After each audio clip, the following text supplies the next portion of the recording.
अस्सलाम वालेकुम दोस्तों, पाण सां गॾु हींअर साईं गाज़ी ख़ान जमाली साहब चेयरमैन आहिनि इलेक्शन कमेटी सिंध।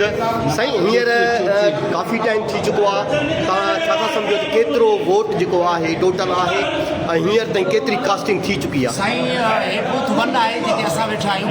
बूथ 1 ते 75 वोट कास्ट थी आहे। बूथ 2 ते 100 खां मथे कास्ट थी आहे। अलहमदिल्ला सुठो गाॾी हिननि फर्स्ट क्लास कमु हले पियो।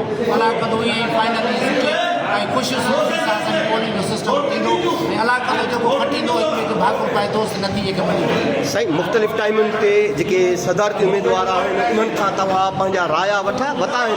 हीउ जेको प्रोसेस हले पियो उन मां मुतमिन आहे?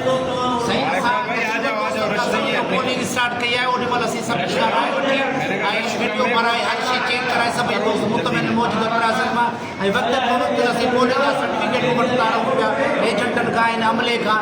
अलाह ख़ैर कंदो इंशाअल्लाह ख़ैर ख़ूबी सां असांजो मसइलो। पोलिंग जो अमलो कहिड़े टाइम खां शुरू थियो सर? 9 बजे असां वेठासीं, पर थोरो सयूं वग़ैरह करण खां बाद में 9:30 असां वोटिंग जो भरणो शुरू कयो आहे।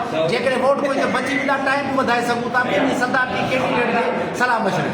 महिरबानी साईं, महिरबानी। साईं मोहम्मद शरीफ़ साहब, पहिरियां तव्हांखे जस हुजे, तव्हां इलेक्शन प्रोसेस में आहियो ऐं सिंध जी क्रीम जेका आहे उहा हिते हैदराबाद में गॾु थी।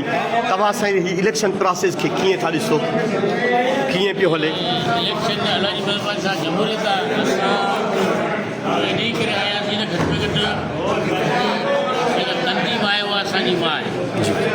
जेको असांजो वोटर आहे उनखे एहसासु हुअणु खपे त असांजे हिन सां असांजी तनज़ीम मज़बूत थींदी। जी हिन पासे सभु वॾी क्रीम आहे। उते साईं इंतज़ार हुजे, उते साईं रफ़ीक हुजे, उते साईं सारदार हुजे, उते सॼी सिंध मां केरु ॾियण लाइ तयारु न हुजे, उते असां संदरो थी रहियासीं। हाणे उहा उस्ताद जी मर्ज़ी आहे। उस्ताद असांखे ॾे थो नथो ॾे, उस्ताद जी मर्ज़ी आहे। असां हुन जमहूरियत में साईं मैदान में अमन में बीठा आहियूं। सर तक़रीबन ॾिठो वियो आहे त जॾहिं को बि दोस्त हाराए था वञनि, जीअं साईं ॿियो ग्रुप जेको असांजो अलॻि इलेक्शन करायूं, छा तव्हां उनखे हिकिड़ो जमहूरी अमल सम्झो था त हाराए वञण खां पोइ ॿियो हिकिड़ो माण्हू तनज़ीम असांजी मां आहे? जेकॾहिं असां हाराए बि असां क़बूल कंदासीं, असां दोस्तनि सां गॾु वेंदासीं, अदालतनि में वेंदासीं। इन में त इहा ॻाल्हि असां कॾहिं कोन कई तनज़ीम टोलियूं या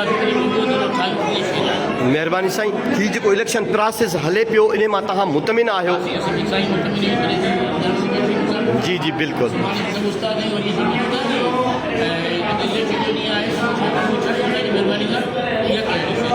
साईं एजाज साहब, तव्हां जनरल सेक्रेटरी आहियो शहबाज़ पैनल जा, भिटाई पैनल जा।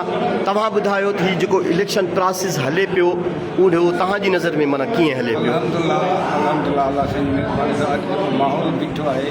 इन जी तवक़ो कोन्हे त एतिरो भाइटिकी दोस्ती वारो माहौल थींदो। जेके इलेक्शन में थोरी मुखालफ़त हूंदी आहे, पर अॼु ॿिन्ही पासनि ॾांहुं तमामु दोस्तनि जी महिरबानी आहे ऐं इंतिहाई समझदारी सां सब्र सां बिल्कुलु मुतमिन आहियूं। जेको प्रोसेस हलियो आहे बिल्कुलु साफ़ सफ़ा। महिरबानी।